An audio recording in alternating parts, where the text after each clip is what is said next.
Bonjour à tous, j'espère que vous allez bien ce matin. Quel plaisir de se retrouver dans la maison de Dieu pour louer notre Dieu, notre roi des rois. J'espère que vous aussi vous êtes contents d'être avec nous dans ce lieu.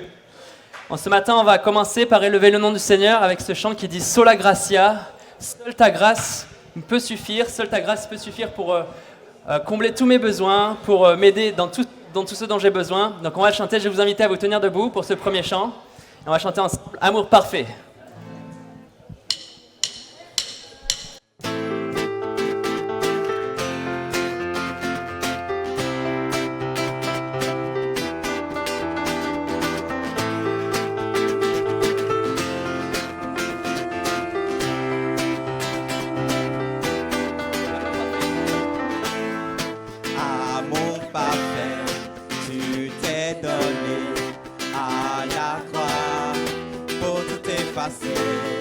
De mes péchés, tu t'es chargé sur le bois. Amour parfait, tu t'es donné à la croix pour tout effacer.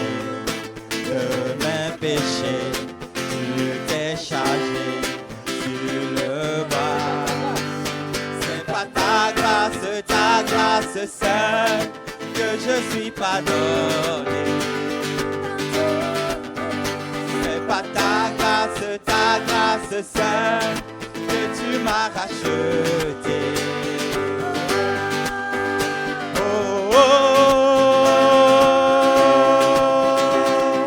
Merci pour la croix, ton amour pour moi. Oh, oh, oh. Ta grâce ne faillit pas.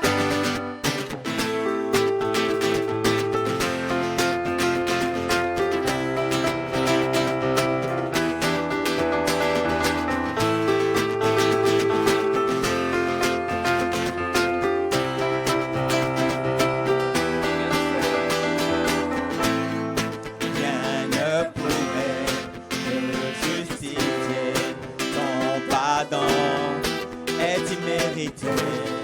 Tous mes efforts me suffiraient à me sauver. C'est pas ta grâce seule que je suis pardonné. C'est pas ta grâce seule que tu m'as racheté. Oh, oh, oh. Merci pour la croix, ton amour pour moi. Oh, oh, oh. Ta grâce ne faillit pas. Oh, oh, oh. Merci pour la croix, ton amour pour moi. Oh, oh, oh. Ta grâce ne faillit pas. Ta grâce justifie, ta grâce m'affranchit, ta grâce purifie, ta grâce m'offre la vie, ta grâce m'a sauvé, ta grâce a pardonné, ta grâce m'a comblé, ta grâce m'a libéré, ta grâce justifie, ta grâce m'affranchit, ta grâce purifie, ta grâce m'offre la vie, ta grâce m'a sauvé, ta grâce a pardonné, ta grâce m'a comblé, ta grâce m'a libéré, ta grâce justifie, ta grâce m'affranchit, ta grâce purifie, ta grâce m'offre la vie, ta grâce m'a sauvé, ta grâce a pardonné, ta grâce m'a comblé, ta grâce m'a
Dieu Tout-Puissant, mon cœur considère tout l'univers que tu as créé.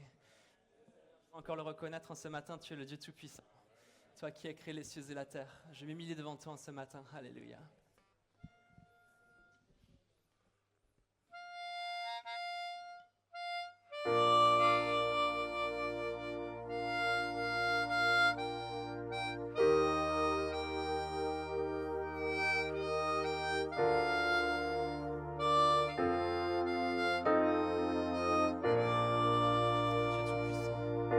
Dieu Tout-Puissant, quand mon cœur considère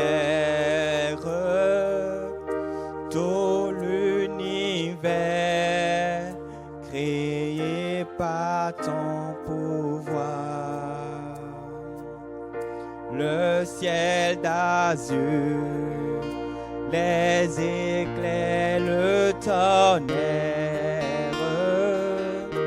le clair matin ou les ombres du soir, de tout mon être, alors s'élève un chant.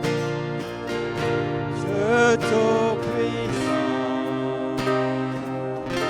que tu es grand.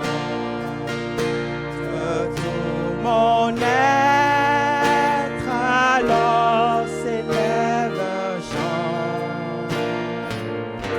Dieu Tout-Puissant, que tu es grand. Quand par les bois ou la forêt profonde, j'erre et j'entends tous les oiseaux chanter. Quand sur les monts, la source avec son onde livre aux zéphyrs son chant doux et léger. Mon cœur heureux s'écrie à chaque instant. Oh Dieu d'amour, que tu es grand. Mon cœur heureux s'écrie à chaque instant. Oh Dieu d'amour, que tu es grand. Et quand je sens mon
poursuivre avec un chant avec un thème particulier que Dieu m'a mis sur le cœur pour ce matin.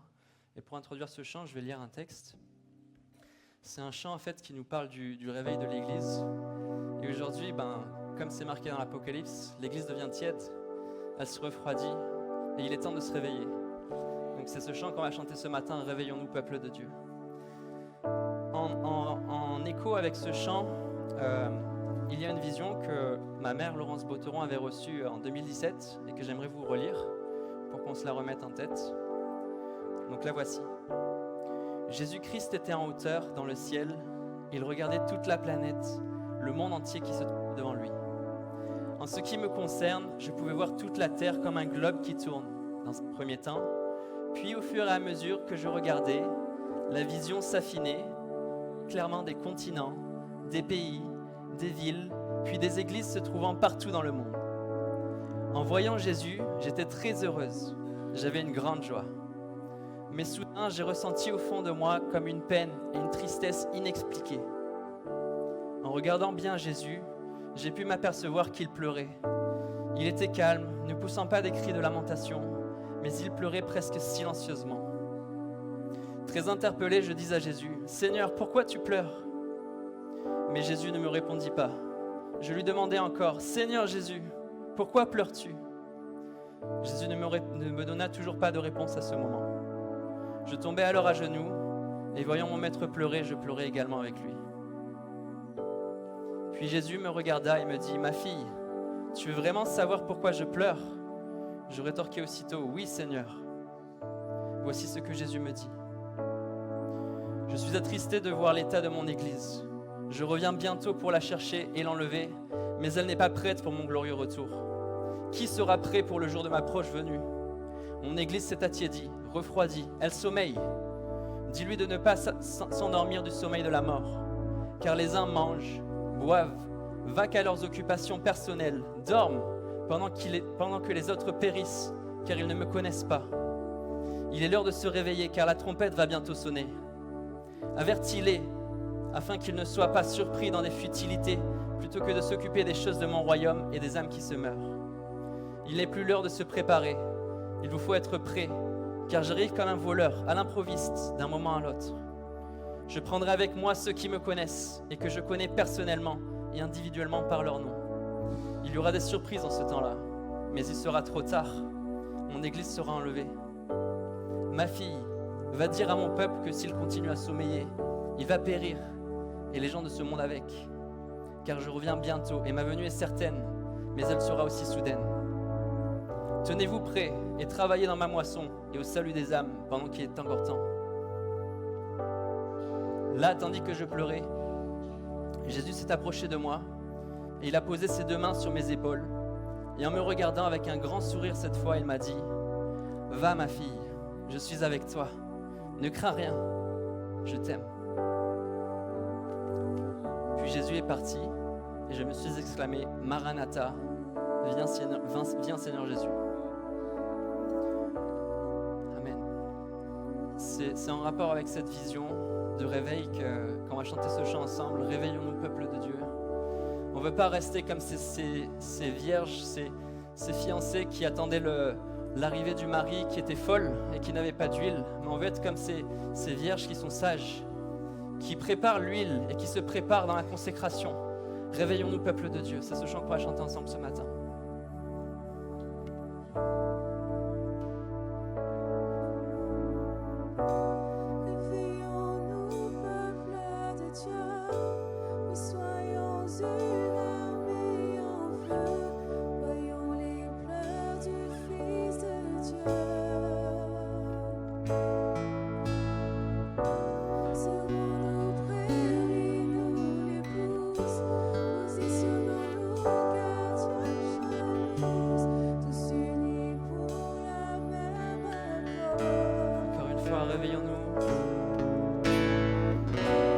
Réveillons-nous, peuple de Dieu, oui, soyons une armée en feu, voyons les pleurs du Fils de Dieu.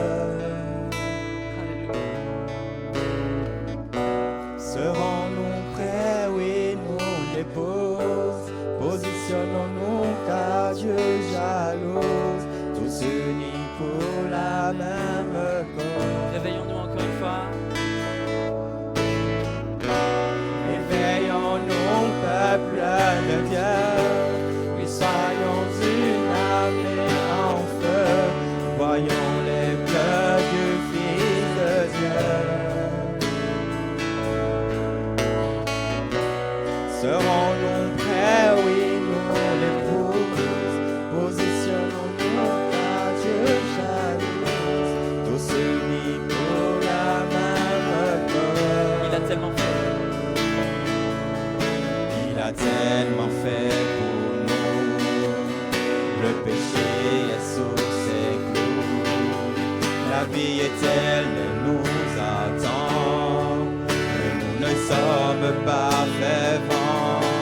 jalouse, tous unis pour la même cause. Réveillons-nous encore une fois, réveillons-nous. Réveillons-nous, peuple de Dieu, soyons une armée en feu, voyons les pleurs du Fils de Dieu. Serons-nous prêts, oui, nous l'épouse, fusionnons-nous à Dieu jaloux, tous unis pour la même cause. Les trompettes vont retentir. Les trompettes vont retentir, le Maître va agir, tenons-nous prêts pour ce moment. Il Oui, les emmènera trompettes vont retentir. ses Seras-tu enfants. prêt quand ça va retentir? Les trompettes Alléluia. vont retentir, le Maître va agir. Tenons-nous prêts pour ce moment. Il emmènera ses enfants. Les trompettes vont retentir, le Maître va agir. Tenons-nous prêts pour ce moment. Il emmènera ses enfants. Les trompettes vont retentir, le Maître va agir. Tenons-nous prêts pour ce moment. Il emmènera ses enfants.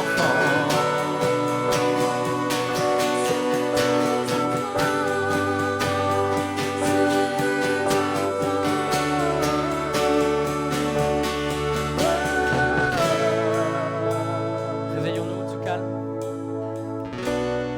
Réveillons-nous, peuple de Dieu, et soyons une armée en feu.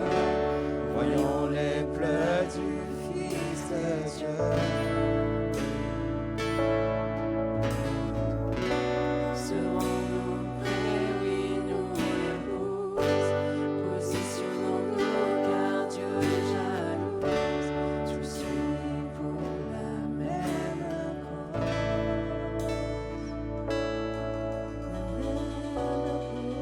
Amen.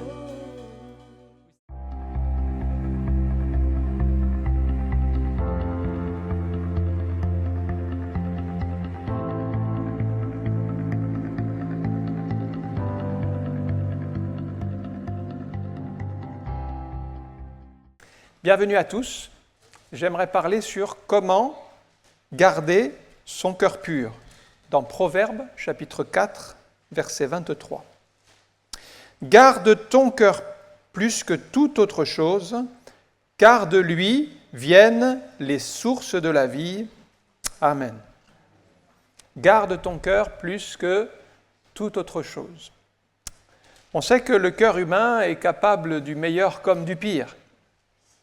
C'est d'ailleurs un sujet d'étude permanent puisqu'il y a toutes sortes de professions qui se sont greffées autour de l'être intérieur comme les psychologues, les psychiatres. Ils étudient les fonctionnements, l'âme, les raisonnements.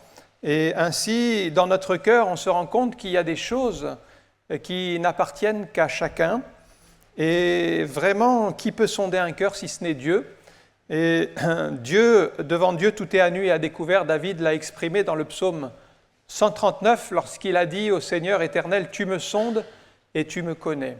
Il n'y a que Dieu qui nous connaît entièrement et parfaitement, mais notre cœur est à nu et à découvert devant lui.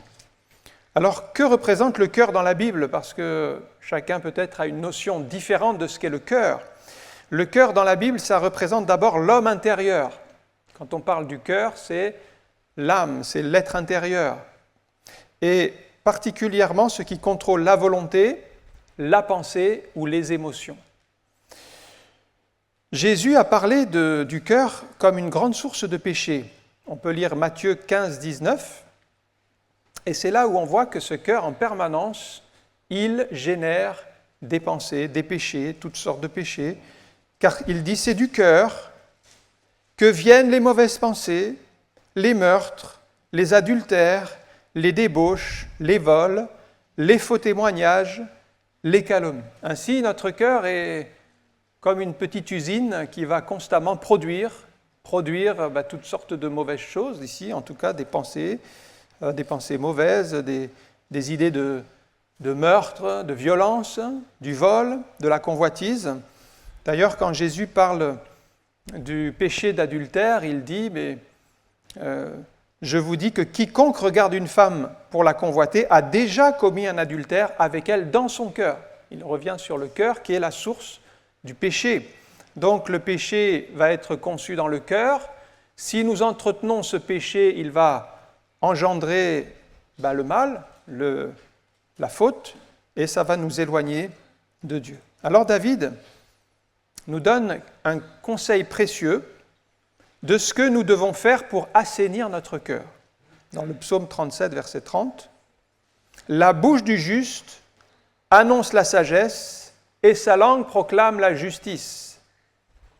La loi de son Dieu est dans son cœur, et ses pas ne chancellent point. » Ça, c'est un verset important pour nous aider à purifier, nettoyer notre cœur régulièrement, parce que quand vous lisez la parole de Dieu, donc la loi de Dieu, c'est la parole de Dieu, quand elle vient dans votre cœur, elle est en train de le nettoyer. Et on se rend compte que notre cœur a besoin d'être nettoyé tous les jours. C'est pourquoi je vous encourage à lire la parole de Dieu tous les jours, afin que cette eau de la parole purifie votre cœur tous les jours. En tout cas, c'est comme ça que David le dit, la loi de son Dieu est dans son cœur. Plus cette parole va inonder notre cœur, plus elle va le purifier.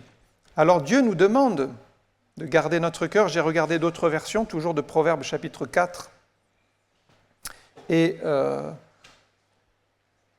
le verset 23, il est traduit dans la version Semeur, « Par-dessus tout, veille soigneusement sur ton cœur. » Donc nous devons y être attentifs, prendre des mesures et faire ce qui est nécessaire pour que ce cœur ne génère pas sans cesse des mauvaises choses. Il y a quelque chose à faire, il faut y veiller soigneusement.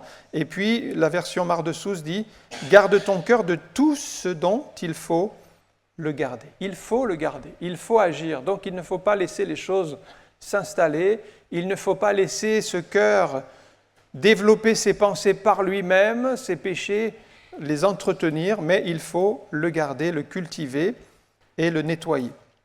Alors on va voir de quoi nous devons le garder et quels sont les dangers. Premier exemple se trouve dans 2 Samuel 14, verset 25. Il nous faut garder notre cœur de l'orgueil. 2 Samuel, chapitre 14, verset 25. C'est l'exemple ici d'Absalom, un des fils de David. Il n'y avait pas un homme dans tout Israël aussi renommé qu'Absalom pour sa beauté. Depuis la plante des pieds jusqu'au sommet de la tête, il n'y avait point en lui de défaut. Voilà déjà une première caractéristique de Absalom qui est remarqué pour son physique, pour sa beauté extraordinaire et sa chevelure aussi, dont il est fait mention ailleurs. Et puis, on va lire au chapitre 15 et au verset 1er. Voilà maintenant cet homme qui a des qualités, qui est apprécié pour sa beauté, mais on va voir comment l'orgueil va s'infiltrer dans son cœur au chapitre 15 et au verset 1. Après cela, Absalom se procura un char et des chevaux et 50 hommes qui couraient devant lui. Il se levait de bon matin et se tenait au bord du chemin de la porte.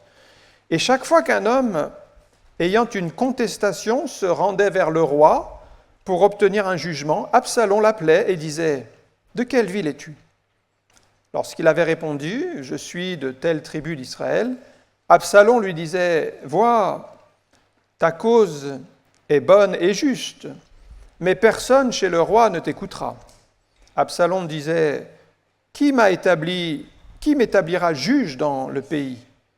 Tout homme qui aurait une contestation et un procès viendrait à moi, et je lui ferais justice. Et quand quelqu'un s'approchait pour se prosterner devant lui, il lui tendait la main, le saisissait et l'embrassait. » Absalom agissait ainsi à l'égard de tous ceux d'Israël qui se rendaient vers le roi pour demander justice. Et Absalom gagnait le cœur des gens d'Israël. Absalom, on connaît bien son histoire tragique. Absalom en français, vous savez que chaque mot hébreu a une signification en français. Absalom, ça signifie le père de la paix. Le père de la paix, et pourtant, il a apporté les conflits, il a apporté la guerre, il a apporté les difficultés dans sa propre famille. Relation conflictuelle avec son père, tout d'abord, parce qu'il voulait être roi à la place de son père. Donc, même s'il avait des qualités dont on a mentionné, comme son physique et son succès auprès des gens ici, lui qui soignait beaucoup son apparence, en fait, l'orgueil était venu dans son cœur. Il voulait être le roi à la place de son père, alors que ce n'était pas à lui d'être le roi et ce n'était pas le temps. Et ainsi, déjà, une première leçon, c'est que l'orgueil nous pousse toujours à vouloir une place qui n'est pas la nôtre. L'orgueil va nous faire désirer ce qui n'est pas pour nous. Ce n'était pas pour Absalom, ce n'était pas sa place. Si on regarde l'origine du péché, le péché n'a pas commencé avec Adam et Ève sur terre, il a commencé au ciel. Et quand on connaît l'origine du péché, c'est Lucifer, un des anges de lumière. En fait, on l'appelle l'ange de lumière, un chérubin protecteur. Il était glorieux, un des anges les plus élevés, le plus élevé dans la création. Et il a eu la pensée de se faire l'égal de Dieu. En fait, l'orgueil est venu dans son cœur et il a voulu se faire l'égal de Dieu. Et c'est bien là le premier péché qui est arrivé dans l'histoire. Avant même le péché d'Adam et Ève, c'est cet ange de lumière qui, par orgueil, a voulu se faire l'égal de Dieu. C'est pourquoi il va toujours pousser les gens à l'orgueil.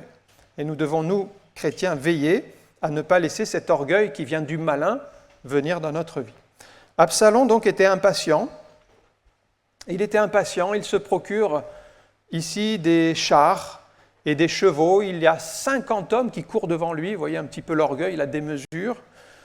Tout ça pour montrer sa puissance, sa gloire.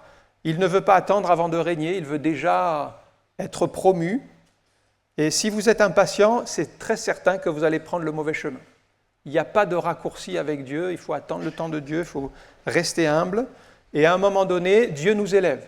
Mais quand vous voulez devancer, comme Absalom, vous voulez régner plus vite, ou alors que ce n'est pas votre place, eh bien vous allez, par impatience, prendre des chemins qui vont vous éloigner de Dieu. Alors en apparence, Absalom est très bon parce qu'il écoute les gens, il se met à la porte, il écoute leurs doléances, il les prend en considération. Mais en réalité, on voit bien qu'il a un plan dans son cœur qui n'est pas très net. Il séduit le peuple parce qu'il a des intentions pour lui-même, pour se projeter en avant. Il arrive à le séduire par des paroles. Le peuple est sensible aux paroles. Et frères et sœurs, nous devons faire attention aux séducteurs. Parce que certains chrétiens sont très émotionnels et se laissent séduire par des paroles, des belles paroles.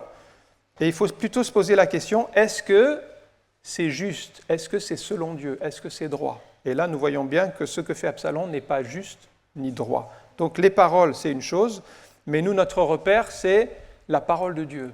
La parole de Dieu, c'est un petit peu comme le fil à plomb. Le fil à plomb, c'est ce qui va vous donner la droiture du mur. Vous n'allez pas utiliser autre chose. Et donc, si vous utilisez le fil à plomb de la parole de Dieu dans chaque situation, vous allez voir ce qui est juste et ce qui ne l'est pas. Absalom, donc, réussit à mettre David hors de Jérusalem par ses complots. Ce n'est pas normal, ce n'est pas juste.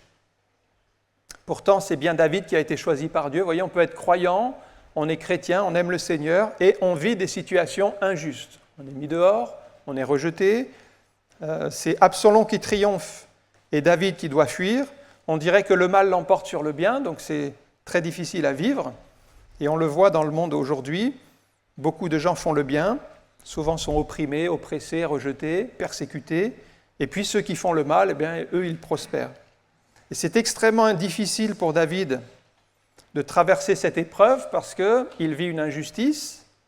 Lui, il est fidèle à Dieu. Comment voulez-vous comprendre quand vous êtes fidèle à Dieu, que vous aimez Dieu, vous faites ce qui est bien, qu'on vous fait du mal à ce point-là et qu'on vous met dehors? Comment allez-vous réagir si, comme David, vous êtes fidèle à Dieu, vous faites ce qui est bien, ce qui est droit, mais qu'on vous met dehors quand même, et qu'on vous exclut, ou que dans votre propre famille, il y a une révolte, ou qu'il y a des gens qui vous veulent du mal. Alors ça, c'est difficile à comprendre, mais on le voit dans la parole de Dieu, et nous ne devons pas nous laisser surprendre. Nous devons au contraire apprendre à rester fidèles à Dieu, comme David d'ailleurs, dans les bons moments comme dans les moments difficiles. Parce que David ne s'est pas détourné de Dieu quand le vent a tourné, quand il a dû fuir, quand il s'est retrouvé dans les cavernes, quand il s'est retrouvé loin du palais. Il est resté fidèle à Dieu. Et ça, pour nous, c'est un exemple que nous devons rester fidèles à Dieu et le bénir et le louer en tout temps. David écrit « Je bénirai l'Éternel en tout temps.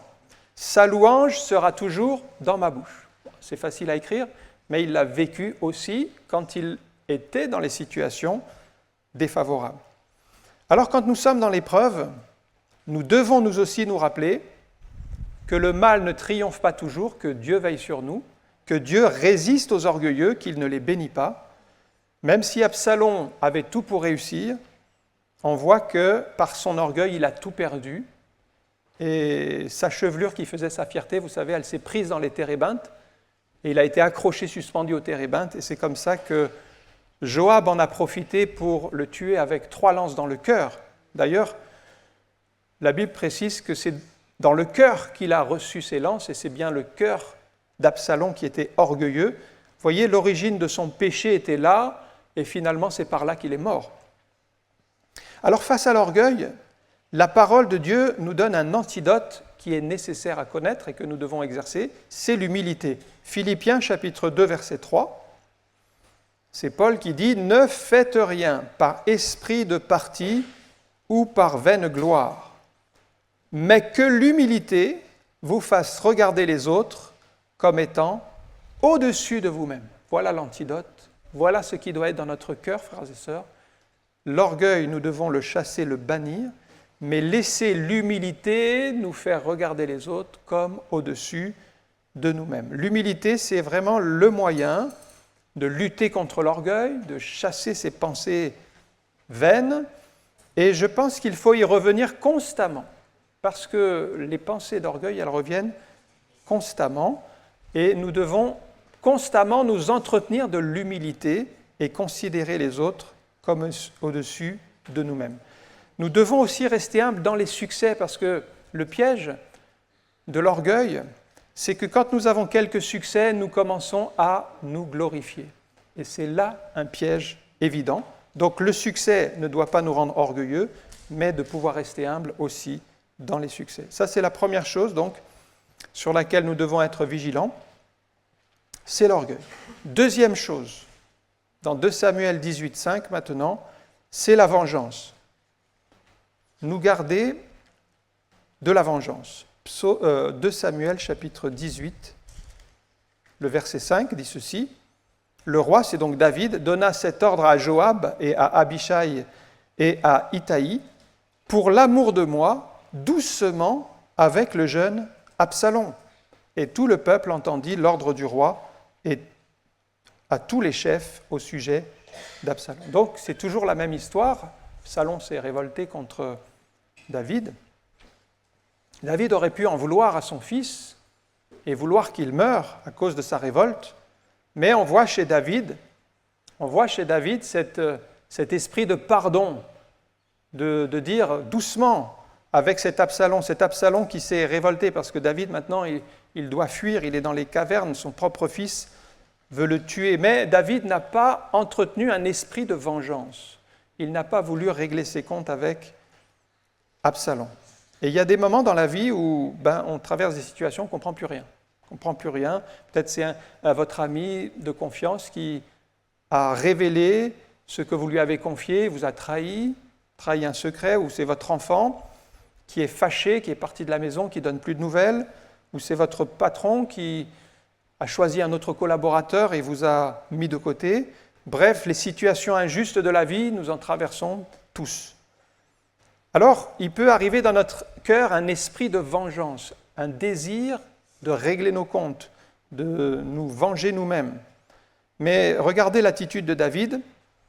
Lorsque le vent a tourné, qu'il était en situation défavorable, il se rappelait que Dieu était toujours avec lui. C'est un petit peu difficile à comprendre, frères et sœurs, mais même quand nous sommes dans la difficulté, Dieu est avec nous quand même. Il ne nous abandonne pas. Alors évidemment, quand on voit la situation, on pourrait dire Dieu nous a abandonnés, mais Dieu n'avait pas abandonné David. C'est pourquoi il nous faut voir plus loin, parce qu'en réalité, même si David était dans de grandes difficultés, il était toujours vainqueur parce qu'il était en communion avec Dieu. Tandis qu'Absalom, il n'avait pas Dieu dans sa vie. Et en fait, David n'avait pas besoin d'Absalom pour avancer. Mais Absalom, il avait besoin de David pour avancer dans les choses de Dieu. Mais Absalom a méprisé David. Donc, il en a eu son jugement. Il ne voulait pas de David, alors qu'il avait besoin de lui. David illustre bien la grâce de Dieu et le pardon. Parce qu'il aurait pu se venger lui-même, mais il dit à ses soldats, doucement, doucement, avec le jeune Absalom. C'est-à-dire, je lui pardonne le mal qu'il m'a fait, je veux tourner la page. David a su garder son cœur de la vengeance et il a rempli son cœur d'un esprit de pardon. Ça, c'est vraiment un exemple pour nous.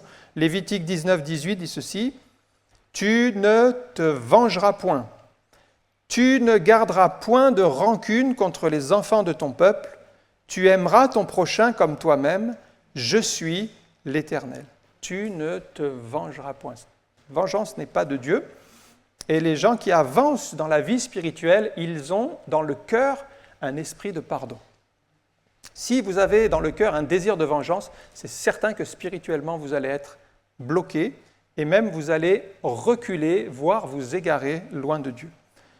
Joab, malheureusement, ne va pas écouter le conseil, la décision de David de ce pardon, parce que Joab était animé d'un esprit de vengeance et il a tué Absalom, on l'a dit tout à l'heure, parce que la vengeance va communiquer en vous, en fait, la mort. Vous allez semer la mort à cause de la vengeance, mais vous allez appeler sur vous-même la mort.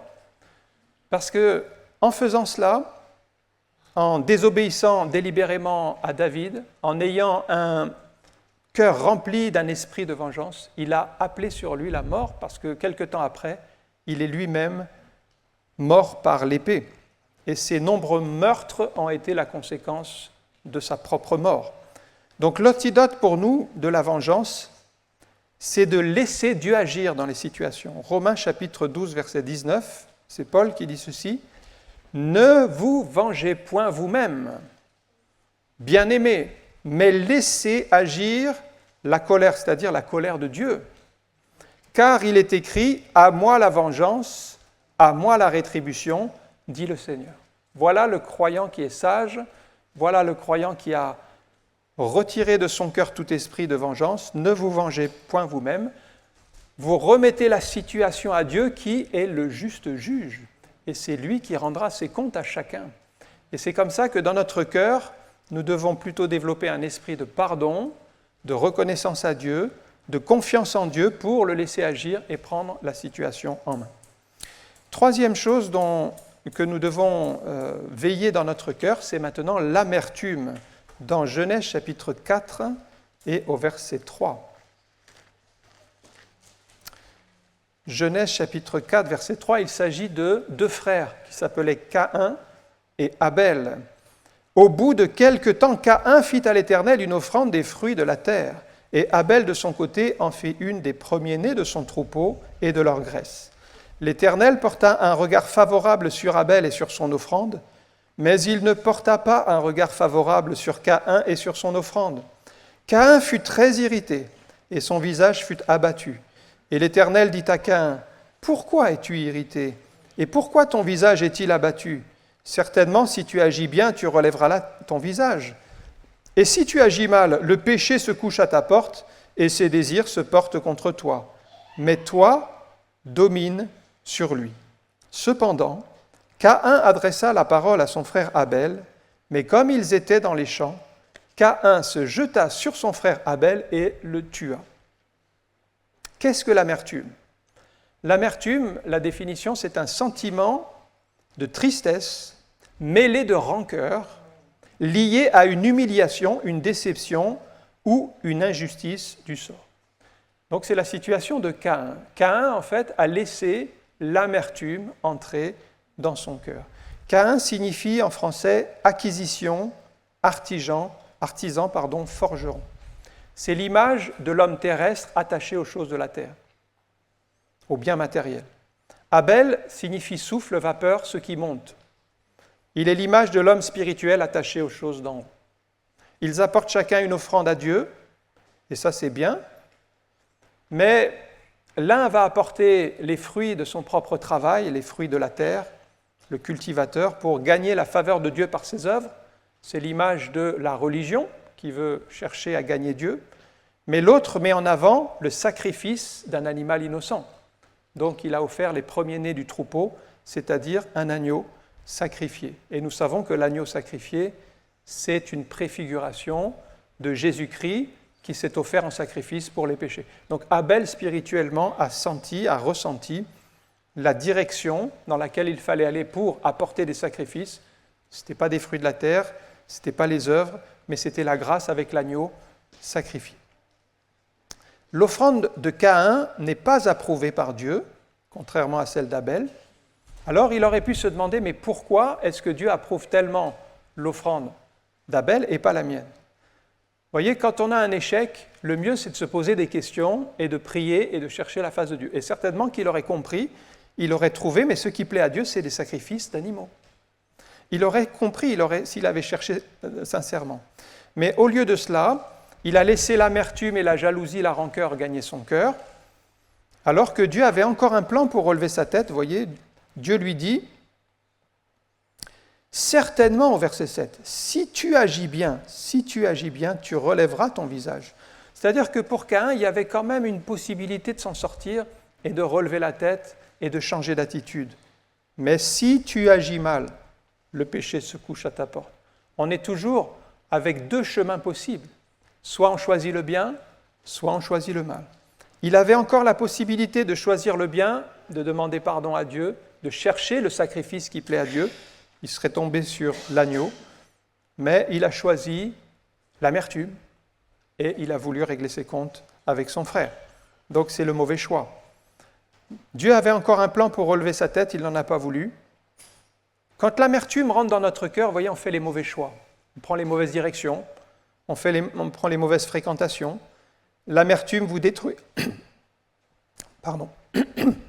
L'amertume vous détruira comme elle a détruit Caïn. Il n'aime plus son frère, il n'aime plus Dieu. Il laisse les mauvaises pensées remplir son cœur. Et finalement, nous sommes responsables de toutes les racines de pensées que nous laissons rentrer dans notre cœur. Parce que les pensées, c'est comme des petites semences. Vous voyez, il y a des semences qui vont faire des dégâts. Par exemple, un gland, quand vous le semez en terre, au bout d'un temps, ça va faire un chêne très puissant. Mais au début, ça n'est qu'une petite plante, ce n'est qu'une petite pousse, vous pouvez l'arracher. Mais si vous laissez cette pensée ou cette graine se développer, après, pour déraciner un chêne, c'est énorme. Les pensées que nous ne traitons pas, elles vont prendre racine et elles vont devenir puissantes dans notre esprit. Et ça va être compliqué, comme pour Caïn. L'amertume l'a totalement détruit de l'intérieur. Caïn a semé la mort par son amertume. Ça sera pareil pour nous. Les conséquences de l'amertume, c'est que vous allez semer la mort autour de vous. Et Caïn a été contraint d'errer toute sa vie loin de la face de l'Éternel à cause de son péché. Si vous tombez dans l'amertume, non seulement vous allez vous infecter vous-même, mais vous allez infecter les autres autour de vous et vous allez semer la mort et la stérilité spirituelle. Hébreux chapitre 12, verset 15, c'est un avertissement de l'auteur aux Hébreux qui dit ceci, « Veillez à ce que personne ne se prive de la grâce de Dieu, à ce qu'aucune racine d'amertume poussant des rejetons ne produise du trouble et que plusieurs n'en soient infectés. » On voit bien le problème de l'amertume, non seulement qui va avoir des racines puissantes dans le cœur, qui va se développer dans la personne, mais qui va en infecter plusieurs encore autour de lui. C'est pourquoi il faut rejeter cette amertume de notre cœur, garder notre cœur de l'amertume. Et l'antidote à l'amertume, eh bien, c'est le pardon dans Colossiens 3,13. « Supportez-vous les uns les autres, et si l'un a sujet de se plaindre de l'autre, pardonnez-vous réciproquement. De même que Christ vous a pardonné, pardonnez-vous aussi. Voilà quelqu'un qui a vaincu l'amertume parce qu'il a son cœur rempli d'un esprit de pardon. Se pardonner réciproquement. C'est comme ça qu'on va s'aimer les uns les autres. On n'a pas laissé l'amertume, la rancœur gagner notre cœur. Et un dernier exemple de ce dont nous devons veiller dans notre cœur, c'est dans Nombre chapitre 12 et le verset 1. C'est la jalousie. Nombre chapitre 12, versets 1 à 3. Marie et Aaron parlèrent contre Moïse au sujet de la femme éthiopienne qu'il avait prise, car il avait pris une femme éthiopienne. Ils dirent, « Est-ce seulement par Moïse que l'Éternel parle ? N'est-ce pas aussi par nous qu'il parle ?» Et l'Éternel entendit. Or Moïse était un homme fort patient, plus qu'aucun homme sur la face de la terre. Aaron et Marie étaient le frère et la sœur de Moïse. On sait que quand Moïse est né, Marie, donc sa sœur, a tout fait pour le protéger, suivre l'embarcation en roseau qui avait été placée sur le Nil. Et lorsque cette embarcation où était Moïse est arrivée jusqu'à la fille de Pharaon qui se baignait, la fille a surgi pour proposer quelqu'un pour allaiter cet enfant, et c'était donc la mère de Moïse qui a pu l'allaiter. Donc Marie était là pour son frère, et on sait qu'elle a été un soutien pour son frère et qu'elle lui a permis d'avoir cet avantage d'être élevé dans sa propre famille. Aaron aussi était le porte-parole de Moïse. Vous savez que Moïse avait un problème pour parler.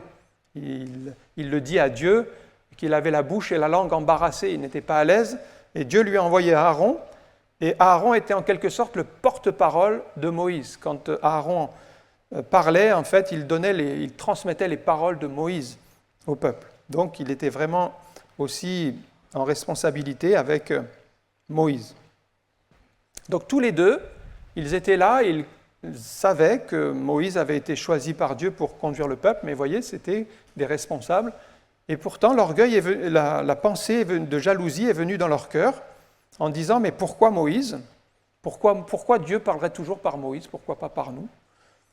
Il parle aussi par nous. » Donc, ils contestaient le choix de Dieu. C'est vrai que des fois, on est étonné du choix de Dieu. Pourquoi il choisit l'un et pas l'autre ?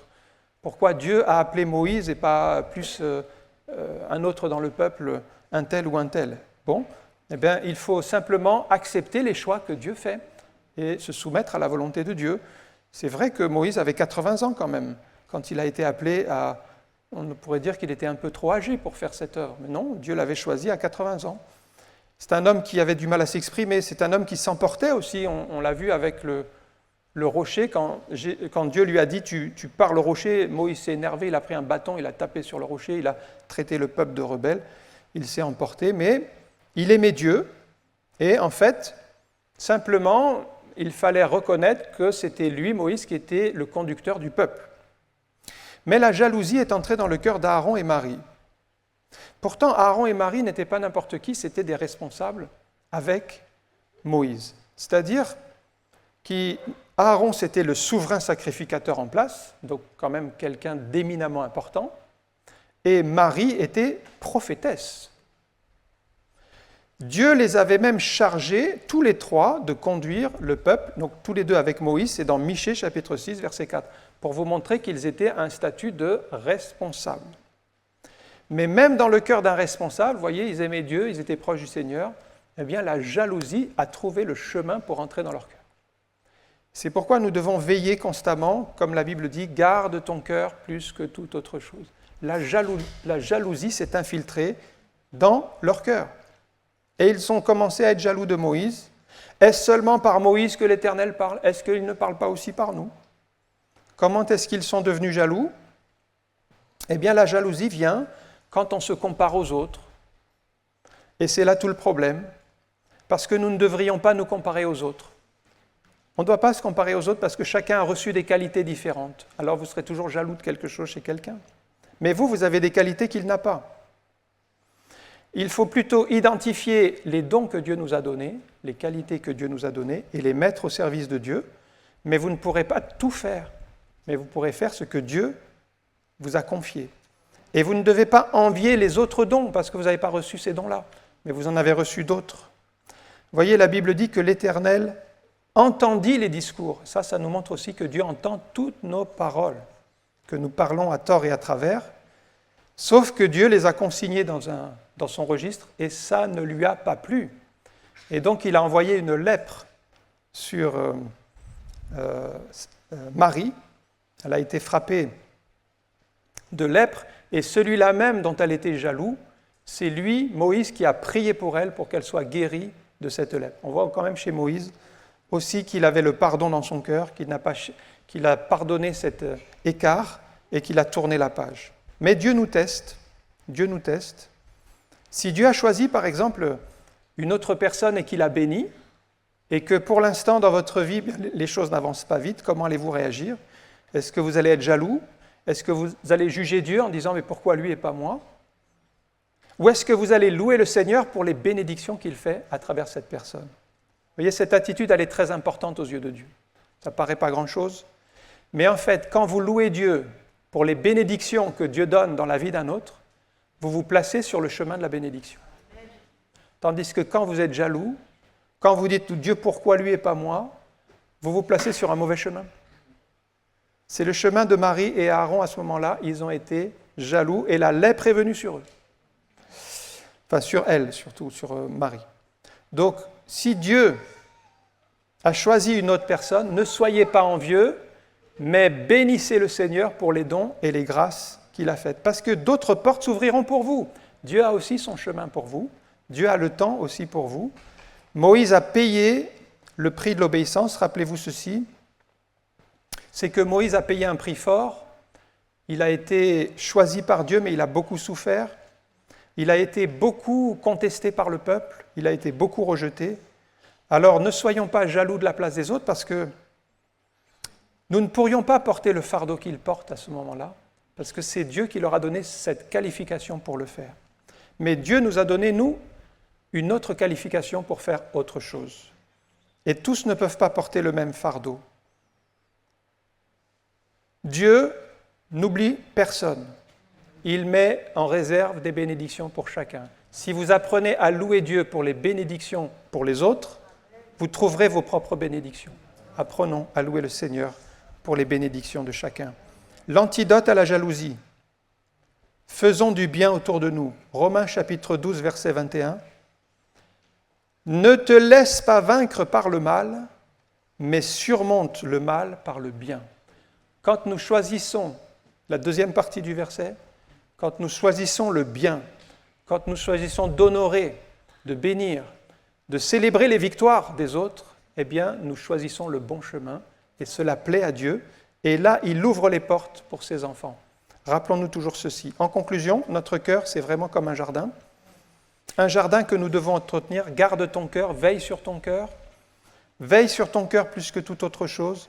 Veille sur ton cœur pour ne pas laisser l'amertume, pour ne pas laisser la rancœur, la jalousie, pour ne pas laisser l'orgueil venir avec ses pensées, conduire dans des mauvais chemins. Ça nécessite un effort, ça nécessite de veiller tous les jours, parce que tous les jours, j'aimerais vous dire que l'ennemi, il sème aussi ses mauvaises semences. Et tous les jours, il va revenir avec de l'orgueil. Tous les jours, il va revenir avec de la jalousie, avec des mauvaises pensées, avec toutes sortes de péchés infiltrés qu'il veut nous pousser dans ces directions-là. C'est pourquoi nous devons revenir toujours à la parole de Dieu, la méditer dans notre cœur, la laisser remplir notre cœur afin de nettoyer notre cœur de ces pensées vaines, de ces sentiments mauvais. Et ainsi, quand vous lisez la parole de Dieu tous les jours, quand vous la méditez, petite précision, parce qu'on m'a posé la question dans un entretien, je lui dis, est-ce que tu lis la Bible? Non, je n'ai pas le temps, je ne lis pas beaucoup la Bible. Mais par contre, il me dit, j'écoute des sermons, j'écoute des messages en ligne. Mes frères et sœurs, la parole de Dieu, c'est ça la nourriture de votre âme. Les sermons, c'est un complément de nourriture. C'est un complément. Si vous n'avez pas la nourriture de base, vous allez être desséché spirituellement. Donc, Les sermons, c'est très bien, oui, on peut en écouter, mais la priorité, c'est quand même la lecture directe de la parole de Dieu. Parce que si vous vous contentez d'écouter la parole de Dieu par les sermons, ce n'est pas suffisant. Je dirais ça vient en deuxième, ça vient en appoint. Mais le premier, c'est vraiment lire la Bible. C'est ça qui va laver votre cœur pour qu'il y ait ce cœur pur. C'est la parole de Dieu, qu'elle pénètre vraiment dans notre cœur chaque jour pour contrecarrer toutes les semences du malin. Alors quand nous avons péché, nous devons demander pardon à Dieu et prier comme David au psaume 51, verset 12. « Ô Dieu, crée en moi un cœur pur, renouvelle en moi un esprit bien disposé. » Que Dieu nous aide à garder notre cœur pur pour lui. On va prier quelques instants. Merci pour ta parole, merci pour ces conseils. Nous voulons encore, Seigneur, une fois de plus, veiller sur notre cœur et ne pas laisser toutes les semences du malin encore germer et au contraire les arracher, les enlever de notre esprit et y mettre ta bonne parole, y mettre, Seigneur, ta pensée, afin que notre cœur soit gardé selon ta loi, selon ta volonté, selon tes désirs. Merci de bénir mon frère, ma sœur, dans les combats, les luttes de chaque jour, Seigneur. Oui, même lorsque, comme David, nous vivons tout le contraire de la parole de Dieu, que nous sommes rejetés, chassés, nous voulons nous rappeler que tu es toujours avec tes enfants et que tu prépares un autre chemin et que tu as un chemin de bénédiction et de grâce. Nous voulons aussi bénir les autres pour les succès et les bénédictions qu'ils ont, pour les dons et les talents que tu as donnés à chacun. Nous ne voulons pas nourrir de l'envie, de la jalousie, mais au contraire avoir un esprit reconnaissant, un esprit de foi, un esprit tourné vers toi dans l'adoration. Merci d'encourager chacun et que cette parole produise du fruit dans chacun de nos cœurs, dans le nom de Jésus. Amen. Que le Seigneur vous bénisse.